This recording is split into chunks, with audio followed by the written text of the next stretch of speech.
Hare Krishna, welcome back to our Bhakti Yoga Journey series and resuming with our discussions on the second canto of Bhagavad Puran. So today we will continue with where we left off at the end of chapter number 2. So if you remember, Parikshit Maharaj, he asked this question about what is that one most important duty of a person who is about to die, and two, what is the duty of a person in general.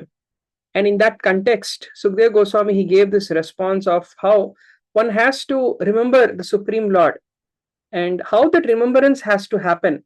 So we saw the details in the last discussion that how that final remembrance, it can happen to the direct method where the yogi goes through this journey of involution, or two, sometimes if there are still some worldly desires, where they still may have some more like exploration of this world, if they have those kind of desires, then such a yogi goes through this kind of a very systematic sequential liberation, krama mukti. Krama means sequence. They go through that method where they go higher and higher in the planetary systems, purify their different layers of being, because as you go higher in the lokas, the relatively the number of coverings are lesser and lesser as you go higher and higher in the lokas. And that's how the yogi goes to the topmost material dimension known as Satya Loka. And at the time of the cosmic annihilation, the yogi attains to liberation. And so this is the point where Sukdev Goswami, he concludes his discussion and he says that, oh my great king Parikshit Maharaj, I have described to you what is this method, of remembrance of the Lord according to the Vedic version. And now this truth which I have told you, this has been personally described by Lord Krishna to Brahma. So this knowledge of this wisdom I am giving you is not my speculation, but it is the parampara knowledge which I am presenting it to you. And then he re-emphasizes how this path of devotion is the perfection of meditation. He says in text number 33, he says, for those who are wandering in the material universe, there is no more auspicious means of deliverance than what is aimed at the direct devotional service of Lord Krishna. So he says that how Vasudeva Bhakti Bhakti Yogo Yato Bhavit, that this direct connection, the devotional connection, Bhakti Yoga, devotional connection to Lord Vasudeva, this is the most auspicious path. Shiva Pantaha. Shiva means all auspicious, and Pantaha means the path, the means. That definitely there is no other more auspicious means than this path of Bhakti Yoga connection. And then he clarifies this further by saying how the great personality Brahma, with great attention and concentration of the mind, studied the Vedas 3 times. And after scrutinizingly examining them, he ascertained that attraction for the Supreme Personality of Godhead Sri Krishna is the highest perfection of religion. And so it is described that Brahmaji, see, understand Brahma, we know him, he is the compiler of the Vedas, he is the source of the Vedas, but even Brahma, within his heart, Tene Brahma Hridayadi Kavaye, the very first verse of Bhagavatam explains that how Hridaya, within the heart of Brahmaji, this knowledge, this Vedic wisdom was revealed because of that para sound that downloaded into Brahma's consciousness, the whole wisdom of the Vedas. So when Brahmaji started contemplating on what is the essence of Vedas, so the first time when he contemplated on the Vedas, he understood that, oh, Vedas, they talk about a lot of energetic connections. They talk about the creation, they talk about the different devatas, the different demigods who are organized within this creation. And there's a proper systematic way of energy exchange that happens in this world. And that systematic energy exchange is called as karma. Karma, we may think it is action, but it is not just ordinary actions. These are energetically surcharged actions, right? Like, for example, the Vedas talk about yagyas, the fire sacrifices. The Vedas talk about different rituals, the different practices, the different ways of directing our life based on certain higher principles. So that kind of an orderly, systematic way of living is one of the very important teachings of the Vedas. So Brahmaji was convinced that yes, karma is the conclusion of Vedas, the proper energetic understanding and energetic living. But somehow he felt some hollowness. This answer, though it seemed right, it is not satisfying me. So Brahmaji sat down and contemplated again. And then he understands, oh, yes, energies are all good. But these energies only are teaching me how to be happy in this world. But the very world is the source of my bondage. I need to detach from this world. And so the whole point of this energy exchanges is not to, boost your material well-being and live happily in this world. But the purpose is that you create an environment in such a way that you don't get disturbed by material energy and you focus on transcending this material energy. So we are not here to make this world a better place or make our nice home in this world. We are here to understand how material energy works and how to navigate to this material energy in a way I use the very same matter to help me transcend it. And that detachment, which comes through knowledge, is the secret teaching of the Vedas. Because action in itself is not the goal. Action or living a regulated life leads to maturity and detachment. So that with that wisdom comes detachment. So that is the goal of the Vedas, as Brahmaji ascertained at that point. So he was so convinced, he said, yes, I think I understood now. I will deal with my energetic dealings, I'll do all my activities, but I will try to cultivate detachment. He did that. But still he felt some hollowness within his heart. Something was still missing.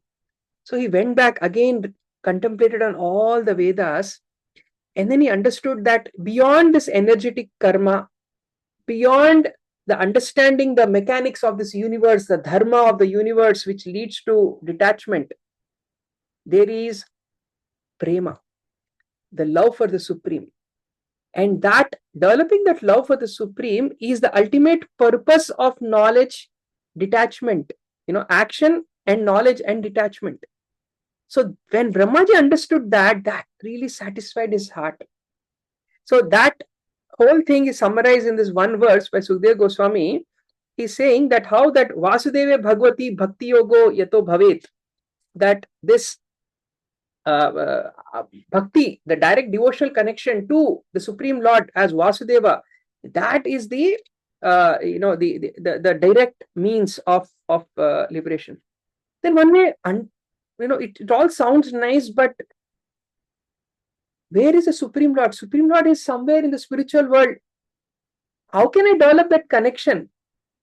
Right? So one may wonder, how can I connect to a divine being who is transcendent, who is beyond this world? Right? If something is within this world, something is within my ability of perception, then I'll have the impetus to develop a relationship with it. But how can I develop a relationship with something I have no idea about, I can never perceive, I can never reach out to? So there, Sukadeva Goswami gives a brilliant verse. And Prabhupada gives even brilliant understanding of this verse. And if you remember last time I told you, if possible, you could all read this purport of Srila Prabhupada and come. So today we'll try to understand that, where Prabhupada very systematically explains. So what is that verse? He says that how the personality of Godhead Lord Krishna is in every living being along with the individual soul. And this fact is perceived and hypothesized in our acts of seeing and taking help from the intelligence.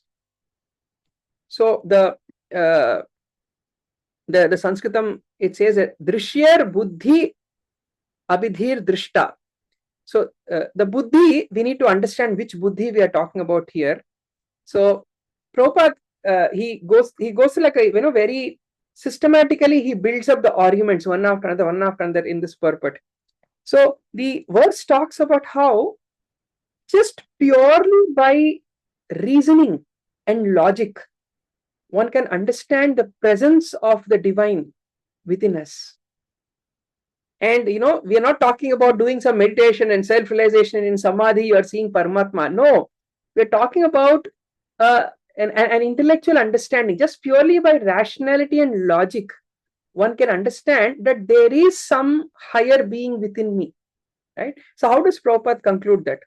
First, he says, start feeling your sense of self, your body. Right? So when you see that, you will say, oh, this is my hand, this is my head, this is my mouth, this is my stomach, right? So beyond all this, or you say, this is my mind, this is my intelligence. So in all these things, you are using a possessive case that, in your language itself, you are saying, this is mine, this is mine. So which means I am distinct from all these things which I possess. So who am I? I am something beyond all this. So there has to be a difference between the seer and the instruments of seeing, the perceiver and the instruments of perception. So all my body, the senses, the mind, the intelligence, the material intelligence, they are all just the tools of perception, but I, the perceiver, lie beyond it. So one may say, okay, this is clear that you are beyond these tools of perception, but how does it make you spiritual? Just like how senses is one material layer, mind is a material layer, intelligence is one material layer, perhaps life or soul is also another material layer. It is different. Just because you are different from mind, intelligence and body, how does it make you spiritual? How does it make you something different from matter? One may ask. Prabhupada gives another brilliant argument. He says, the dissatisfaction principle. If I am indeed matter, why am I so dissatisfied in my relationship with matter? Why do I feel some emptiness? We all feel a constant lacuna. Something is missing, I'm just not myself. Why? If I'm indeed, it's just like if like a fish is so comfortable in water because they are of the same tattva, they are of the same origins. If I, the soul, the life within me, or the life that I am, if that is indeed matter, then the life should be comfortable with all these material layers around it. So the very fact that we are dissatisfied by it shows that the life, the soul, is something different, and the layers around it are matter. So there's spirit and there is matter. These are two separate things. So now the question comes, oh, if there are two separate things, how are they communicating with each other? Right? Because material energy, they have a flow of transfer of energy. We're talking about two totally different forms of energy. How are they communicating? Which means there has to be something higher than these two who is facilitating their interaction. And that facilitator is Paramatma. So the first understanding that I am different from these material layers, and two, that not only am I different from them in principle, in ontology, but I'm also different to them in principle. That's all material layers, but I am something different from matter. I am spiritual. And third, if I am spirit and this is matter, then how are these two communicating? How the interface, how this whole interaction is happening so seamlessly, which means there has to be somebody, some higher force who's facilitating this interaction, and that is Paramatma. Right? And this Paramatma, then somebody may question, okay, okay, let us say hypothetically there is a Paramatma existing, and the argument placed is that this Paramatma is the facilitator of the material and spiritual interactions. Why can't the self itself be that Paramatma? Why can't the soul itself be that Paramatma? Why can't soul have the capacity? If Paramatma has that capacity to act as a via medium and interact with matter, why do you want to invent a new entity? Maybe I am that all sentient, all powerful super soul who has the capacity, to do that, right? So there he gives that how the soul is desperately trying to gel with matter. In the process, it gets confused and misidentifies with matter. If indeed the soul was higher, it would not get into this entanglement. So clearly, this higher controller is not the soul. It has to be something different from the soul, and that is the super soul as Paramatma. And that is how very systematically, rationally, just through logical extrapolation, one can understand that, hey, I am different from these tools of perception. I am different in nature to these tools of perception. They are matter, I am spirit. And 3, there is somebody who is facilitating our interaction. And that facilitator speaks to us. So that buddhi being spoken about is not about just the material intelligence that we develop through reading books or by training. We're talking about some kind of a spiritual intelligence.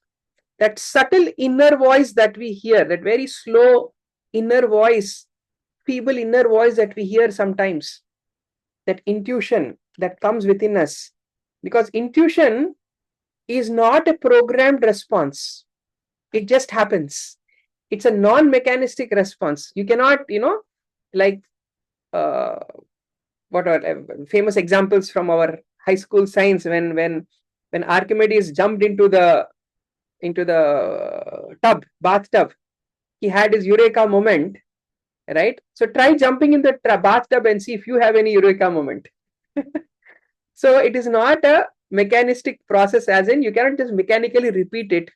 It is something beyond us, and that is the super self, or as Paramatma. So therefore, we get that direction. So the very fact that I am able to function in this foreign environment called as material world itself is an evidence of existence of Paramatma. So very beautifully Prabhupada highlights that, right? And therefore he says, therefore this Bhakti Yoga, the whole point of the understanding is that Bhakti Yoga is not something different from you. It is not something difficult. Paramatma is right there within your heart. If you want to establish that higher connection, you don't have to go anywhere else. It's right within you. Right? If you want to learn the karma rituals, you have to go somewhere, read and master all the rituals.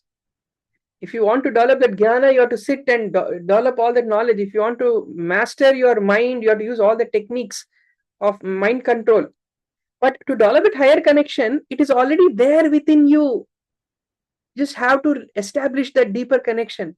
How to do that? How do you develop that connection? And this is perhaps a very, very powerful a theme which you'll see repeatedly coming throughout Bhagavatam, which has already come so far, and again he is going to repeat that. He says, Tasmat Sarvatma Rajan Hari Sarvatra Sarvada. Therefore, O king, please Sarvatra Sarvada, everywhere, every time, all times, all places, Shrotavya Kirtitavyascha Smartavyo Bhagavan Rinam. Shrotavya, hear about the Supreme Lord. Kirtitavya, glorify the Supreme Lord, do Kirtan. And Smartavya, remember the Supreme Lord. This is the perfection of meditation. Now, you may wonder, how is this method of hearing some pastimes like what we are doing now? We are trying to meditate on the Bhagavad Puran. How does this lead to samadhi? I mean, is this meditation in itself, or Does this just give us a greater motivation to sit down and we do our, dhyan dharana samadhi? Does this give greater motivation and strength to do that? Right? So understand the difference. Because if you see, previously we already saw what is called as yoga mishra bhakti, right? That is bhakti which is mixed with the yogic methods, and we saw the krama mukti, the sequential. So one direct method was the bhakti yoga mishra bhakti, or devotion but mixed with little bit of yoga, and the systematic, the sequential for the yogi who is still materially attached. We saw the sequential method of mukti. Now he's talking about the direct of the direct methods, that just by hearing, glorifying and remembering the Supreme Lord, one will attain perfection. So how is it even possible? So the Bhakti Acharyas very expertly give the stages of meditation that a Bhakti Yogi goes through. Right? So like in Ashtanga Yoga, we know after the Bahiranga Yoga, Yama, Niyama, Asana, Pranayam, Pratyahar, Dhyan, Dharana, Samadhi stages. And even within Samadhi, we know from Patanjali, he described the 7 stages of Savitarka, Nirvitarka, Savichara, Nirvichara, Asmita, Ananda, and finally the Nirbija Samadhi. We know those stages too. How does it apply to a Bhakti Yogi whose main method of meditation is by listening to the transcendental sound vibration, whether it be the holy name, whether it be kirtan, whether it be harikatha like Bhagavad Shravan? How does that work? So it is described that one goes through a sequence of stages. There are 5 stages the Bhakti Acharyas talk about. The first stage is called as Shravana Dasha. Shravana, the same word that he uses, Shrotavya, or to hear.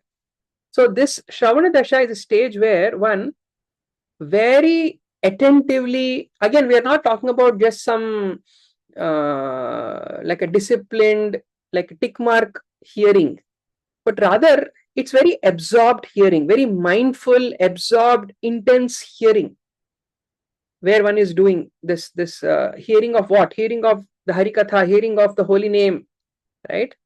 And then, now mind you, at this point, though it is intense, the Bhakti Yogi still has not developed any attachment to this process.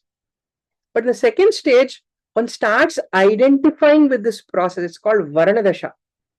At this stage, one starts identifying with this whole, and this is the stage where little affinity towards the devotional activities starts to come.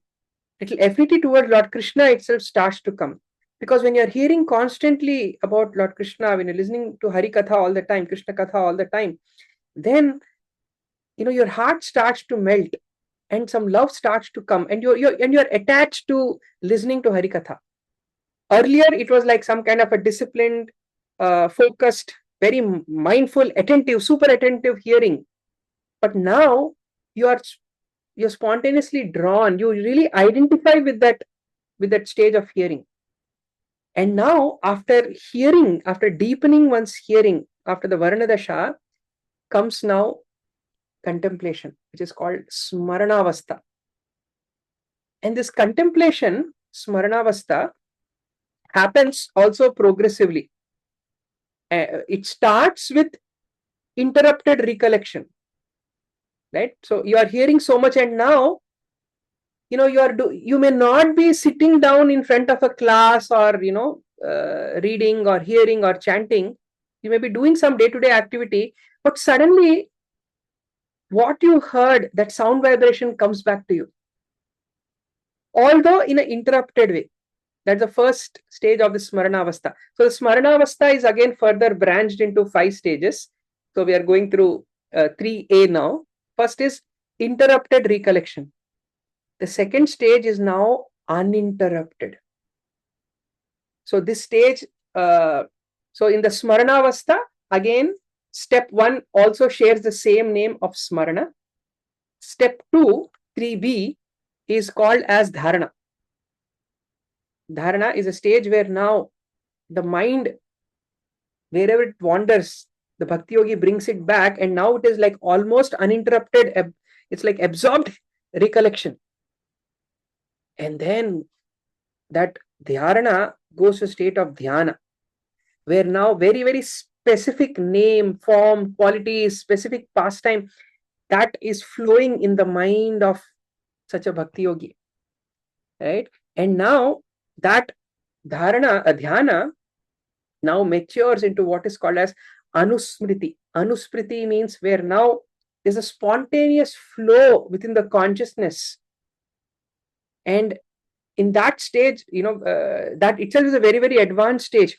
And that anusmriti is followed by a stage called as samadhi, where now one is completely absorbed in the Supreme Lord. This state of samadhi is similar to the state of samadhi that a Ashtanga yogi will experience, just that in the Ashtanga yoga, the thing that the yogi is conscious about is oneself. Because now you have peeled all the layers of, senses, prana, body, mind, intelligence, ego. The only thing left is the self. So one is focusing on the self. But here, for a Bhakti yogi, one is completely absorbed in Lord Krishna. However, there are two more stages after this. So Smaranavastha, it has these 5 sub stages. Smarana, interrupted recollection. Dharana, uninterrupted recollection. Dhyana, specific, like meditation on some very, very specific name, form, qualities, pastimes of the Lord. Anusmriti, where now there's like a spontaneous flow of consciousness towards the Lord. And Samadhi, where one is, nothing else remains in the awareness of such a Bhakti yogi, only the Supreme Lord remains. Then that is a stage where one realizes one's spiritual identity. It is the Swarupa Samadhi. Swarupa, one's spiritual form, one's spiritual identity. What is my true identity in the spiritual world, that gets revealed? Although one is still present in this material world. This is the stage where now the Bhakti yogi is, though living in this world, body in this world, but consciousness in the spiritual world. Sitting here, living here, they are witnessing Radha Krishna pastimes directly from the spiritual world. It's like it's like to give you a modern analogy. Today we have all this augmented reality glasses, and all these kind of people want us to enter into the virtual world. Though a person is walking around us, they are visualizing and living in that virtual world, right? The original spiritualized version of that is this state of Swarupa Samadhi, where the person seems to be with us in this world, but they are completely absorbed in their spiritual form. They have realized their spiritual form, in what particular mood, in what particular form they are serving Radha and Krishna, and they can directly witness this. In fact, many of the pastimes that our acharyas have given, they entered into the state of Swarupa Samadhi, and they were able to bring down those pastimes from the spiritual world by writing literature about these pastimes. There are many, many amazing pastimes that our Goswamis have written, which are like, it's like live commentary. Oh, this is what is happening in the spiritual world, so let me write it down. And they passed it out as beautiful literature for us. And then finally, they leave this physical body, and that stage is called as Sampatti Dasha, where one attains what is called Vastu Samadhi. So Swarupa Samadhi is where you are living in this world, consciousness is there, but now you fully enter into the spiritual world. The person leaves this body, and now is the soul has now entered into the spiritual realm. So you can see how deep is the understanding of Samadhi. So we have to understand that why is Sukadeva Goswami calling this the most complete form of Samadhi? Because if you see, for an Ashtanga yogi who wants to achieve Kaivalya, independence from matter, their objective is, if you see, they are only conscious about the suffering of this world, and they just want to overcome the suffering on this world. But there is no positive impetus regarding, okay, now what? Now that I'm independent from Prakriti, what should I do now? right? That understanding is missing. Whereas here, for this devotional yogi, for them, because they have this devotional connection, a service connection beyond this world, that impetus of service, that force of service, that power of service attitude, that power of devotional service, it takes them beyond just matter and allows them access into the spiritual world.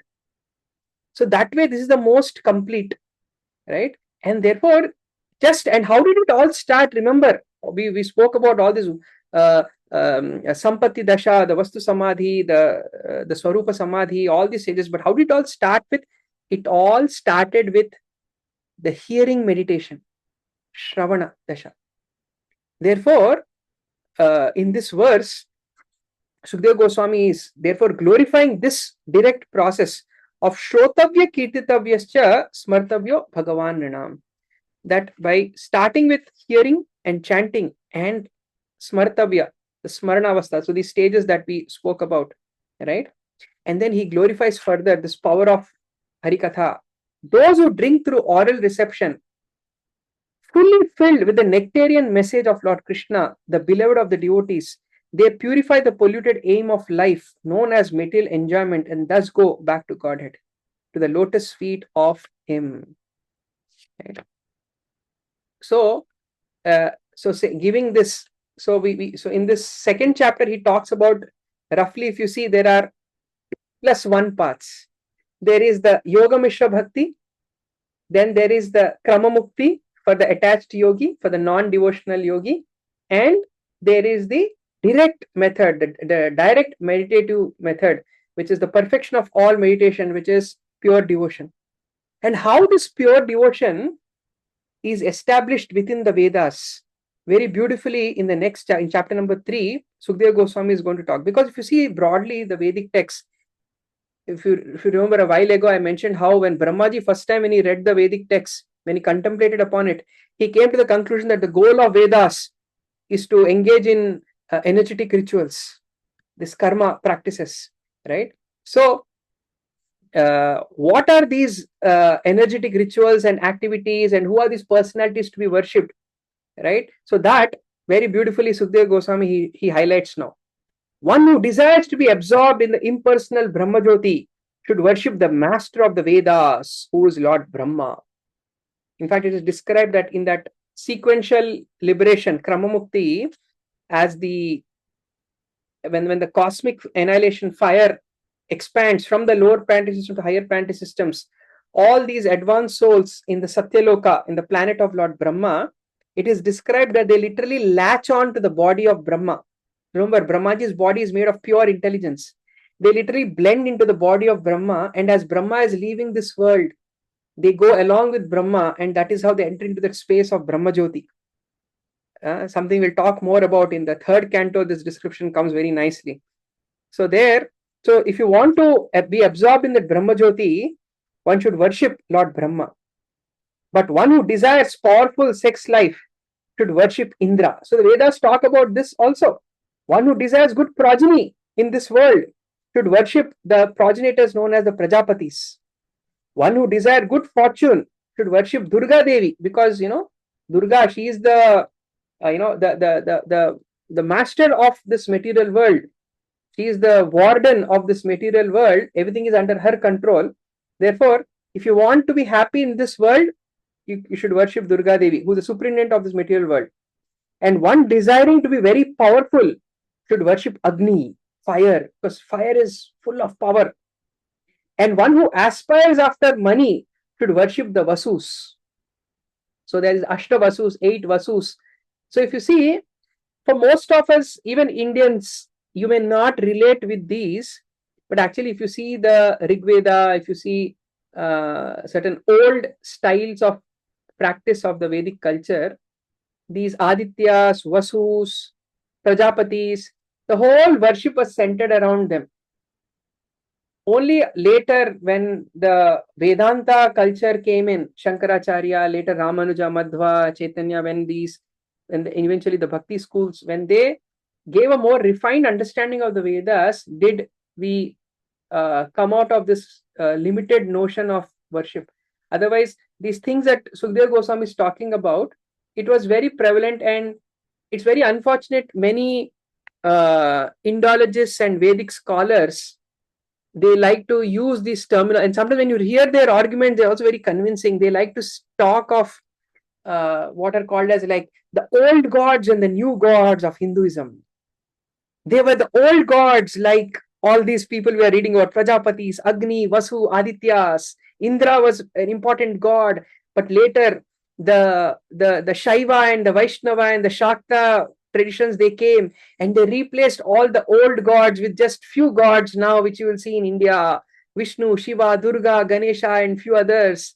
So it's, they talk as if it's like some old king was replaced by a new king, because their paradigm, it comes because for them, they study spirituality almost like the angle of sociology. So what they see in the world around them, they extrapolate that to the divine realm. Rather, it should be other way around, right? So we can't use our logic to understand the translogical things. So they use this kind of arguments. But here is Sukadeva Goswami giving a proper understanding that how the Vedas do talk about them. Let's hear more and come to the conclusion. He says, then one who should worship Rudra, the special incarnation of Lord Shiva, if he wants to be a great hero, because Rudra, he's a personification of this heroism, of strength and valor. One who wants large stock of grains should worship Aditi. One who desires to attain the heavenly planet should worship the sons of Aditi. So I was watching one very interesting documentary that how, if you see the many, this is not just the Vedic culture, mind you. If you see many Germanic traditions, Norse traditions, many Central Asian traditions, these worships, these forms of worship still exist. They have their own equivalent names. Vasus have their own names. In fact, among the Vasus, there is one important Vasu known as the Dvaisa, and who's like the master of the sky. And this Dvaisa Vasu, his name distorts and becomes Zeus and becomes Zeus, and whose equivalent is a Jupiter in the Roman tradition and Zeus in the Greek tradition. So this he's one of the, and this interesting, this Vasu is whose expansion is Bhishma in Mahabharata. So they're very interesting. Maybe some other time we can have a world culture class, see some similarities of Vedic tradition and how these forms of worships and what they are in across the world, right? Of course, these are all pre-Abrahamic practices, right? And then, so even Aditi was there. Aditi was also one of the important deities, not just in the Vedic fold, but even all over the world. And one who desires to attain the heavenly planet should worship the sons of Aditi. And one who desires a worldly kingdom should worship Vishwadeva. And one who wants to be popular with the general masses should worship Sadhya Devata. And one who wants long span of life should worship the Ashwini Kumaras. They are known as the heavenly doctors. So, if you want long life, you should worship them. And a person desiring for a strong built body should worship Mother Earth, because Earth is so strong. One who desires stability in one's post should worship the horizon and the earth combined. One who desires to be beautiful should worship the residents of Gandharva planet. So the Gandharvas, they are so known to be excellent singers and extremely beautiful angels. And one who desires a good wife should worship the Apsaras and the Urvashi. So Apsaras are also, again, they are not just some all modern, all the TV serials and Bollywood and all the movies, they show these Apsaras as just some very loose women, but Apsaras are also very, very divine beings. They also have very special mystic powers, right? And who live in the heavenly realm. And one who desires domination over others should also worship Lord Brahma, the head of the universe. And one who desires tangible fame should worship the personality of Godhead. And one who desires good bank balance. Ready, guys? Something of finally some use.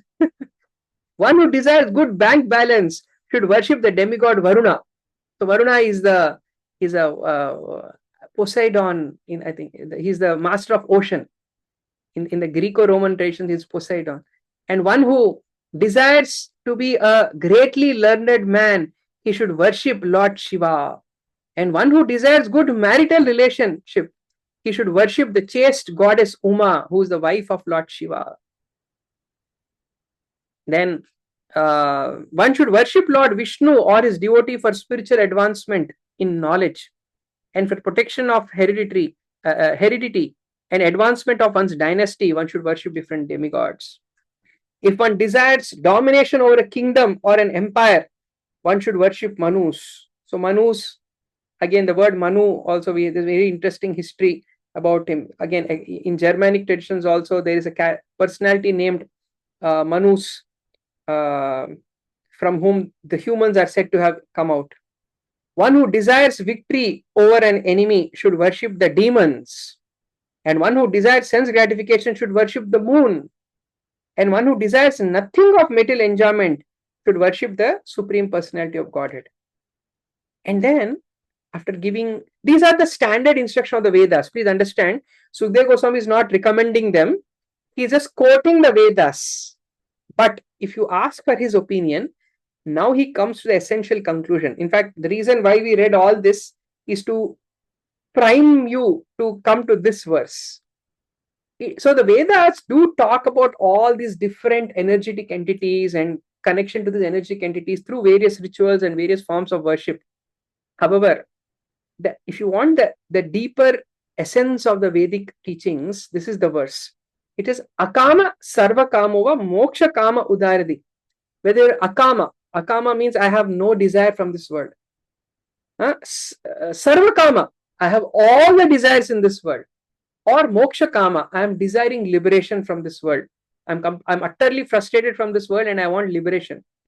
So whether you are selfless, whether you are selfish, or whether you are frustrated and want liberation, whoever you may be, if you are little broad-minded, if you are little broad intelligence, if you are smart, what you should do? Tivrena bhakti yogena yajeta purusha param. That param purusha or purusha param, that purushottama, the supreme person, you should do bhakti yoga. How? Tivrena. Tivrena means like very intense, with great force. Prabhupada translated great force. One should do very intense devotional and service. Right? And this is such a, this you can say is one of the untold secrets of Vedas. Because typically a Vedic reader will see what you saw in the previous many series of verses. Oh, if you want this, worship this. If you want this, you want that. But the same Vedas also talk that how behind all these energetic personalities, there is one supreme. And it is that one supreme grace coming through these different personalities. So whether you are full of desires, whether you are frustrated and want liberation, or whether you are a pure devotee with no desires, only selfless, whoever you may be, approach the source of all these energies. Therefore, Tivrena Bhakti Yogena Yajeta, please worship. Yajeta means to worship that Purusha Param, that supreme person. Right? So this is the point. Even one, if you're utterly, like in the past also we discussed how liberation actually is a kind of selfishness. Because if you think about it, who are you thinking about? Whose good are you thinking about? Your own good. I don't want suffering. I don't want this world may sound selfless, but actually the moksha kami or one who's desiring liberation, they are actually interested in only their self-care. Right? So whether you are selfish or self-care, both are forms of, you are thinking about the self only or your own self. But when you go beyond yourself, that's when akama, that's when the devotional understanding comes. So therefore, he says, all these different kinds of worshippers of devatas can attain the highest perfectional benediction. right? So one may say, oh, but the Vedas are talking about all of them. And if you see, and the Vedas also explain how these are all the different limbs of that one person, of one supreme person, the Purusha, Param Purusha, right? The Purusha Sukta prayers, the Rig Veda's very famous prayer, they talk about how the different devatas are the limbs of the different parts of this one supreme being, right? So if you think about it that way, one may say, oh, when I'm worshipping the finger of that supreme, am I not indirectly worshipping the supreme? One may say, right? So the problem is, there is nothing wrong in respecting the finger or worshipping the finger. The problem is, when you think the finger is all in all, the rest of the body does not exist, or the finger exists independent of the rest of the body, then you are literally cutting off the finger away from the body. Then are you serving the whole? Right? So that is the limitation of this. So how can one transcend this limited form of vision, limited form of worship, to a complete form? And that Sukdev Goswami says that, sometimes when we are stuck, imagine a huge, gigantic, this visualize, maybe you can do this as an exercise. Sometimes when you go out for a nature walk, you see a beautiful mountain and you'll say, oh, wow, what a beautiful mountain. I feel so peaceful when I look at this mountain. But imagine at that point, a person comes next to you. He says, you want to see what this mountain is? Come here, I will show you. And he pulls out a drone from his pocket and he releases the drone. The drone goes higher and higher and higher. It gives you a nice top view of the mountain, but it goes much higher. And now you see, hey, this mountain is not just a mountain. It is a leg of a personality who's lying down there. And now from that elevated view, you're able to see the whole person's body who's lying down. All these days, because of my limited vision, I could not see that this is the leg of the person. I was only admiring the leg. I never saw the entire person, the rest of the person to whom this leg is connected. But now, thanks to this person who gave me elevated vision, I'm able to see the entirety of this mountain. So that elevated vision comes from the pure devotees of the Lord. And therefore, unless one comes in contact with those pure devotees, Sukdev Goswami, this is how he writes, all these different kinds of worshippers of multi-demigods can attain the highest perfection, which is spontaneous attraction, the prema, only by association of a pure devotee of the Lord. Because what is it so special with the pure devotee?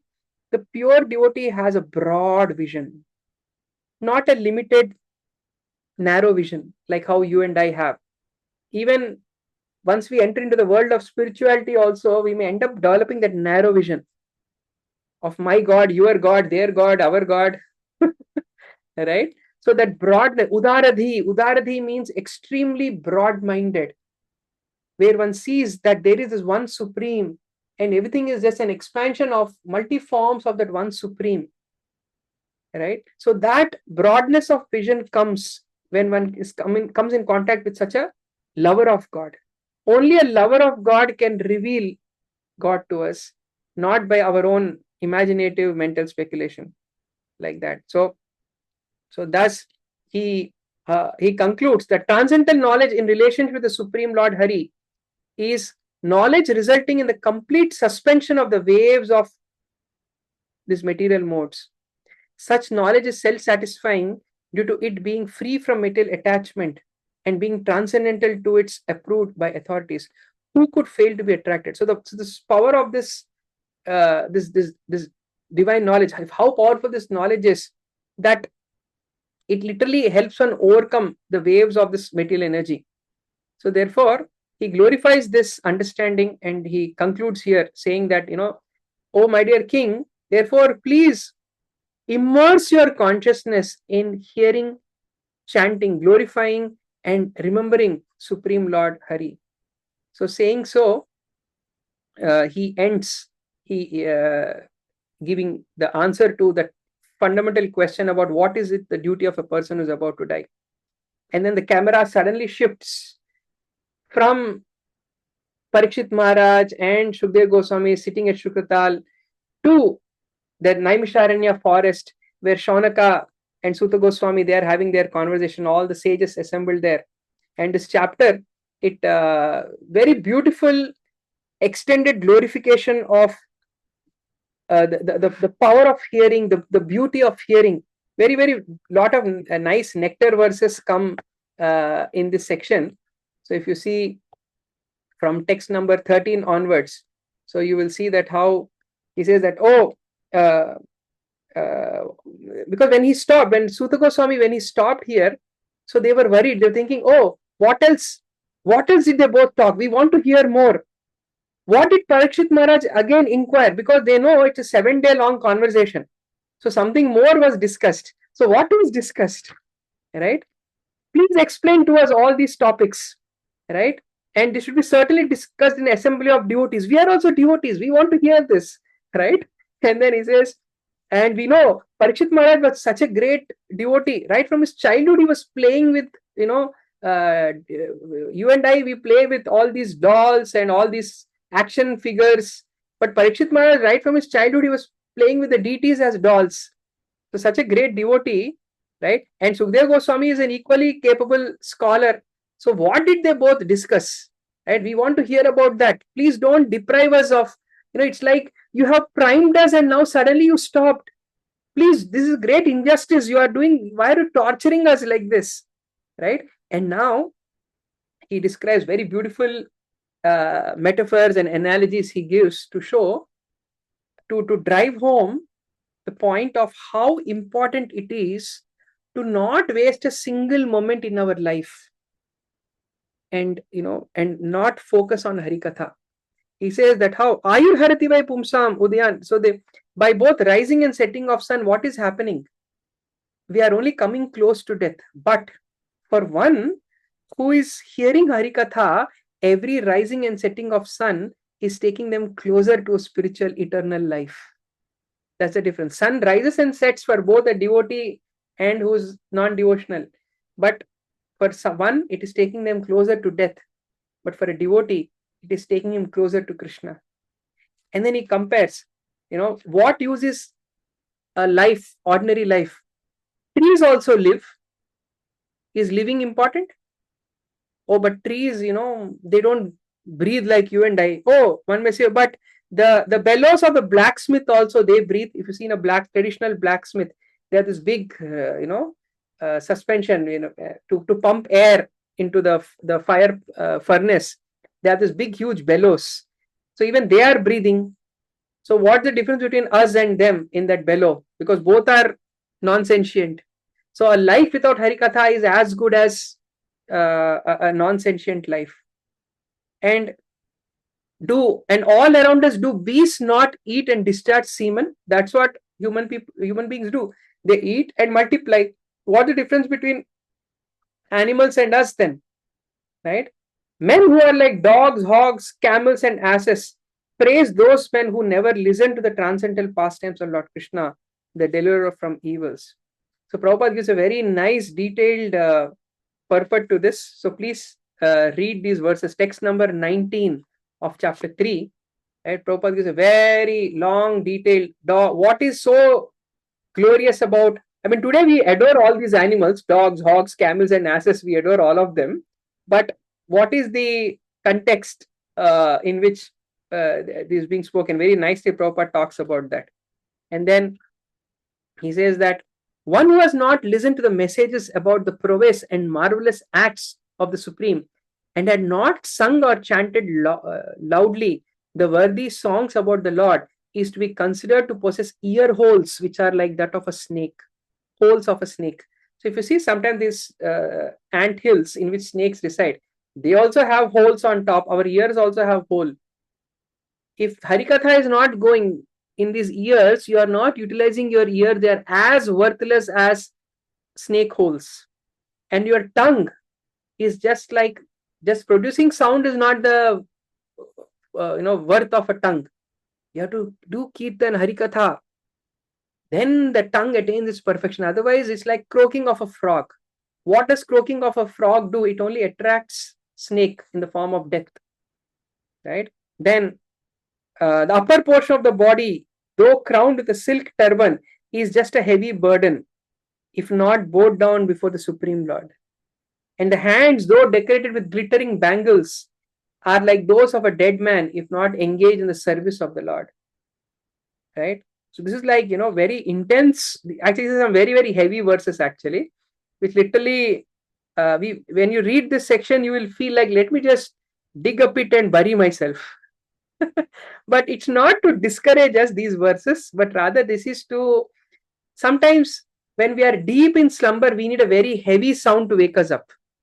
So this is that heavy words to wake us up out of our spiritual slumber, from our spiritual sleep. And the eyes which do not look at the beautiful representations of the Lord are like the eyes on the plumes of a peacock. You see a peacock feather, it looks like it has eyes, but they don't see. And the legs which do not move to holy places, they are like tree trunks, like that.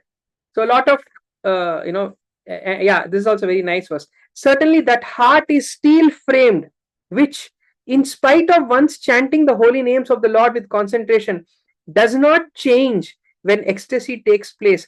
Tears fill the eyes and hair stand on ends. When you're chanting the holy names of the Lord, if tears are not constantly coming from your eyes and hair is not standing on end in ecstasy, something is wrong with your heart. I think it's made of steel, right? If this doesn't make you feel bad, I don't know what will. If this doesn't wake you up from the spiritual slumber. So by describing this, basically the sages of Naimisharanya are expressing their eagerness to Sutta Goswami that, if you leave us and go away, all these body parts that we mentioned about, they'll be useless. So please let us utilize this faculty called as the body for its right purpose. Let me use my eyes to see the Lord. Let me use my ears to hear about the Lord. Let me use my tongue to glorify the Lord. Let me use my arms in serving the Lord.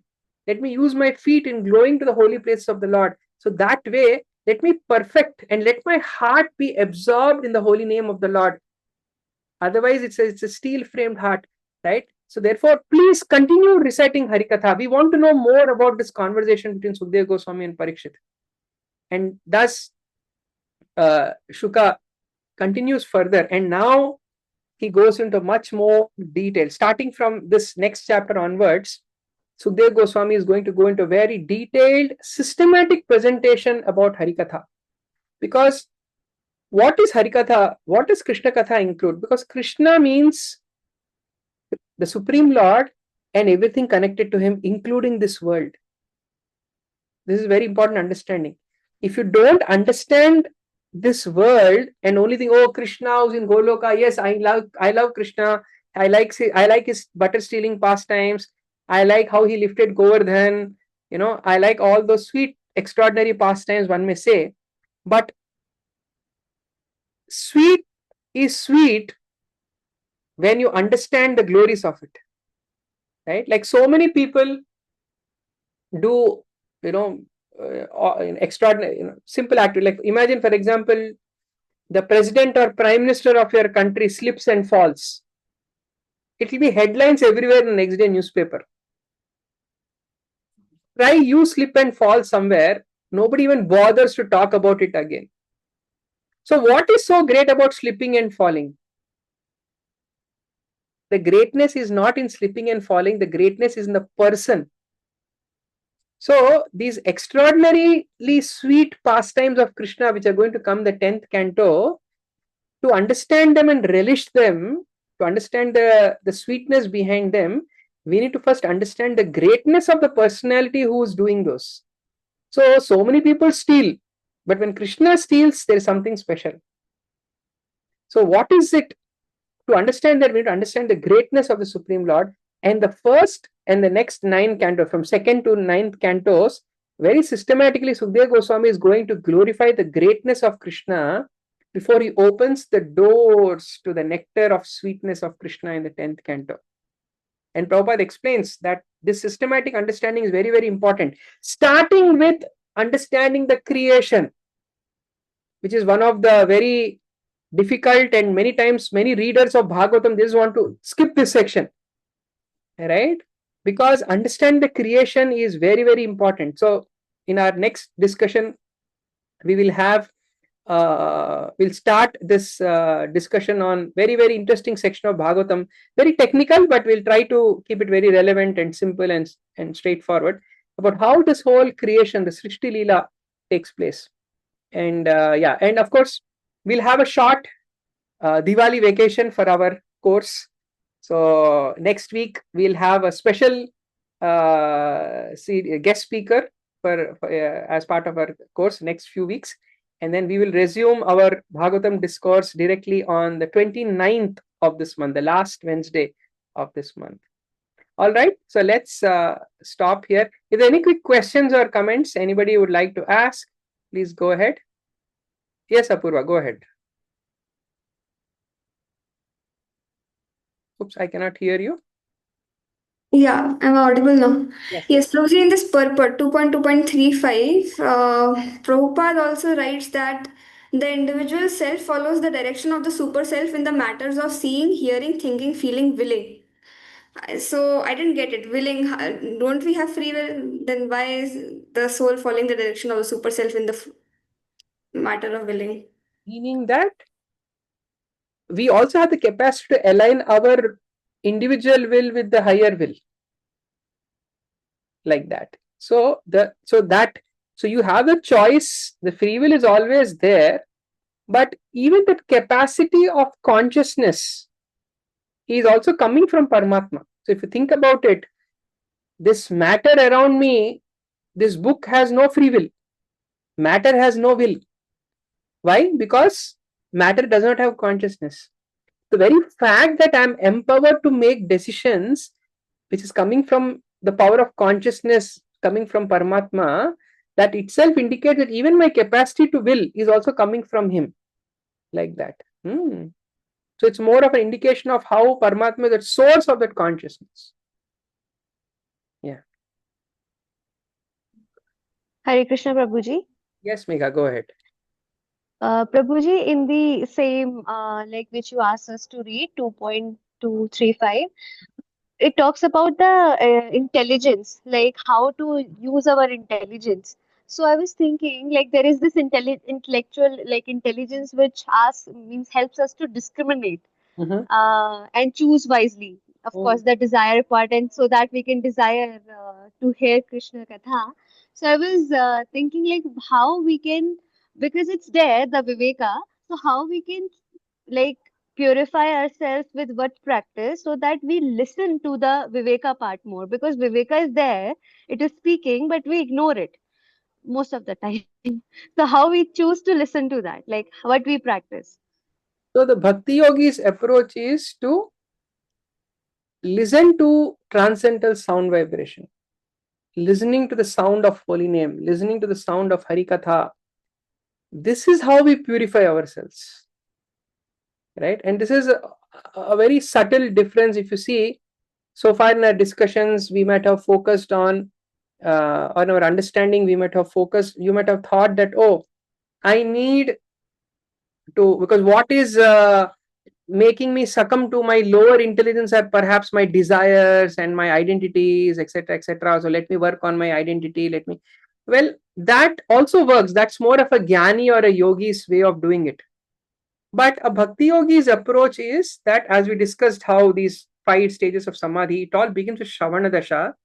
So a bhakti yogi will focus on trying to absorb their mind in Harikatha. And I think we discussed this in the first canto, Pravrishta Karna Randhrena. When this Harikatha, when it enters into the ears, Swana Bhava Saroruham, it enters into the heart, and what does it do? Dhunoti, it cleanses. Dhona, in Hindi we have this word, it comes from Sanskrit word dhunoti. Dhunoti, samalam, all the mala means all the contamination, as Shalilasya Yatha Sharat. So now all over India there are rains, right? Can you imagine? This whole verse is based on the monsoon pattern of India. He says there is rains, that one which happen in the summer season. the first onset of monsoon. Then there is a return monsoon in the Sharat Rutu. So now this and the next month also there will be some rains that will continue in India.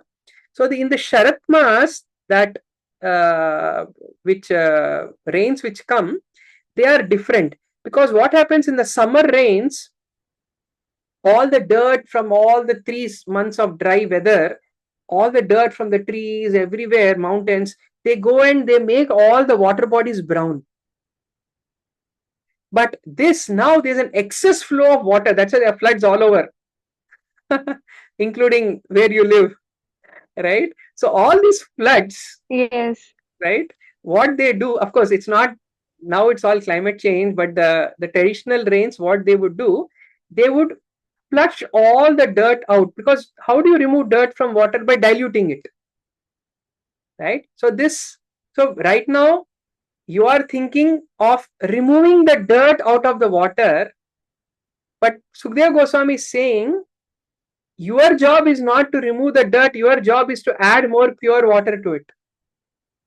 The dirt will naturally get diluted and pushed out. So that adding of pure water is Harikatha. So the more you are listening to this Harikatha, that is the way you eventually will cleanse your heart of all the contamination.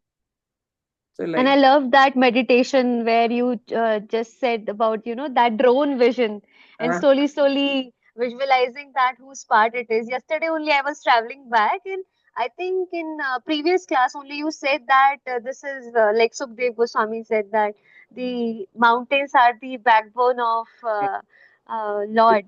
So I was telling my Patiji the same, and I was feeling very nice thinking myself that particular visualization.